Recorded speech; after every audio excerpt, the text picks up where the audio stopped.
Okay, folks, story time. I'm going to wind back the clock and offer you insights into what it took me to save my first $100,000. The trials, tribulations, and the over 4.5 years it took to get to that mark will offer incredible perspective. As Charlie Munger, Warren Buffett's partner at Berkshire Hathaway, multi-billionaire, said that first 100 grand is by far the hardest, but you have to do it because it's what will change your life. Because obviously making a 10% return on $10,000 is only $1,000, but on $100,000, that is $10,000, and that's really where you start to see the effects of compounded interest and rates of return. So this is a conversation you can appreciate. Consider hitting that like button because there was a lot of twists and winds down this road. But let's wind back the clock all the way to when I was 19 years old. And from the time I was 16 to 19, I was inspired to become a full-time magician and entertainer. That whole magic industry really lit me up and is what kind of built the foundations of where my portfolio is at today. But at 19, I did the stupidest thing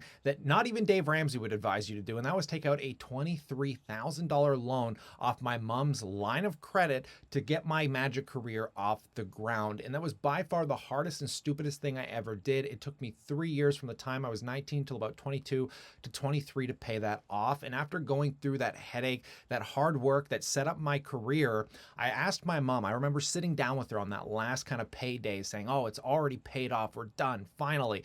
How do you invest in businesses, man? I'm like, it'd be so great if I could just make money, give it to someone and have them run a business for me. And my mom introduced me for the first time to the stock market, and she actually introduced me to my first investment ever by giving me this silver coin. This was my first little bit of savings that I ever experienced, and it lit me up inside with so much giddiness to know that there were ways to the capital markets through the stock market and private equity and things with precious metals. And this is where the story begins, folks, because during this time period, I opened up an investment account in 2014. It was 7 years ago, and I was really heavily stacking precious metals because you have to remember during this time, there were no financial YouTubers out there. I was stuck learning myself off news shows like BNN and, of course, going into forums. And it was very tricky because I was listening to people like Kevin O'Leary, Peter Schiff, and I was more bearish on the markets during that time out of my own stupidity. And I ended up building up like $30,000 in precious metals. And obviously, in the beginning days of my investing career, I'll show you this chart where I didn't make any money. And in fact, my portfolios dropped by 40% in the first year and a half. Now, obviously, on the broad view of that chart, I inevitably ended up outperforming Cathie Wood in the general stock market by hundreds of percent, as the overall portfolio is up 400% in that 7-year time frame. But let's not get too far ahead of ourselves. So when in 2017, kind of just getting my feet wet in the investing markets, building up some precious metals, I decided to do what Kevin O'Leary said. And I wanted to wake up at the end of every month richer than the month before it. So I started writing it down on an actual just basic whiteboard here, which I'm going to show you right now. And during that time period, I had a lot of risky investments in things like Canopy Growth Corp, Northland Power, a company that I still hold today, and those things started bearing fruit. It was the first real kind of capital gain experience I had when Canopy really took off going toward 2018 into the legalization period, at which I sold most of it down and started diversifying and building out what my portfolio would be. Now, in the midst of 2018, that was when I would first achieve the $100,000 mark. And again, that took me over 4.5 years here, folks. And then coming into 2019, or right at the beginning of 2019, I said, you know what? I feel like I'm always alone in this. I had no one to talk to. And this was the time for me to start my first ever YouTube channel. And during this time period, I was really shifting into the idea of dividends and passive income and not being a fan of the precious metal market anymore. And I sold off all of my gold and silver. And in fact, it was the first video I posted was me selling off the last half of my precious metal portfolio.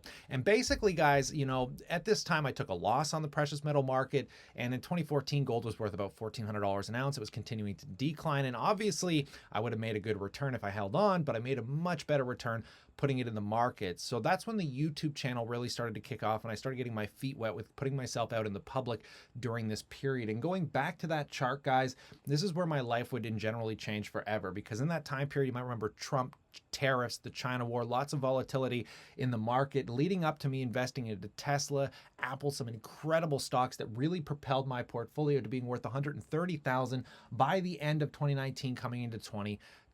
Now, during this period, guys, my entire portfolio would collapse thanks to the March 2020 crash. And I don't know what happened, but my life changed forever. I lost my career as a magician. That went bankrupt and belly up. And in that career, I was only making around $40,000 a year. I was very uncertain during this time. Many of you on this channel lived with me through that time period, but I shifted my career focus and ended up moving into a path where now I'm making 6 figures a year and being able to contribute more to the portfolio. At the same time, the markets excelled rapidly with the thanks to investments like Tesla. My portfolio would see returns that I could have never imagined. In fact, by this time period right now, I was projected to have around 250 grand. Instead, I'm sitting on $370,000. So my entire investing career shifted drastically as my portfolio has scaled over the last several years. And if you're new to the market, you might be looking at your portfolio being down. You might have made some more high growth investments that didn't work out. But if you're brand new to the markets, guys, you're just starting out, 5 or 10 grand isn't going to change your life. So if that amount of your portfolio dropped by 50, 60, 80%, it's not going to wipe you out. It's not going to ruin your life. Charlie Munger went through very similar circumstances, almost losing his entire net worth to terrible investments early on. First investment with my pitiful savings of a venturesome sort, I invested in a company right in Pasadena, and it was called William Miller Instruments.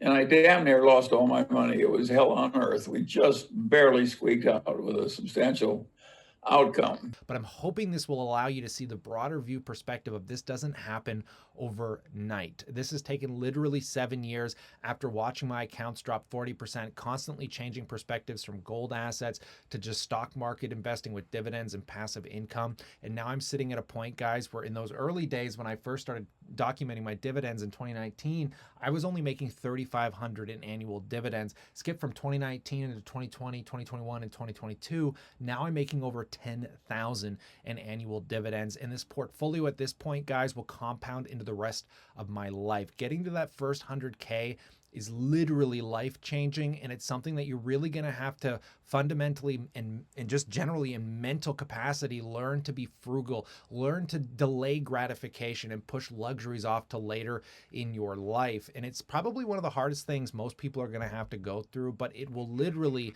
change every aspect of your life because it's something you're going to grow into, and it's going to formulate how you live day to day, realizing that, you know, that $1 coffee in 20, 30 year span in the market, especially if you're getting my kind of returns, it's not $1. You're really spending like $20 or $30. You're spending, you know, $20,000 on a car. It's not really costing you $20,000 because if you could have invested it over 10 or 20 years, it'd really be like $50,000 to $100,000 over what's happened in the current stock market. So again, I'm not here to offer financial advice. I just wanted to share with you the story that changed my life, and hopefully this offered some insights to newer investors. Let me know what you think in that comment section below. I'd love to hear about it, but stay cool, stay awesome, and as always, I look forward to catching you in the next one.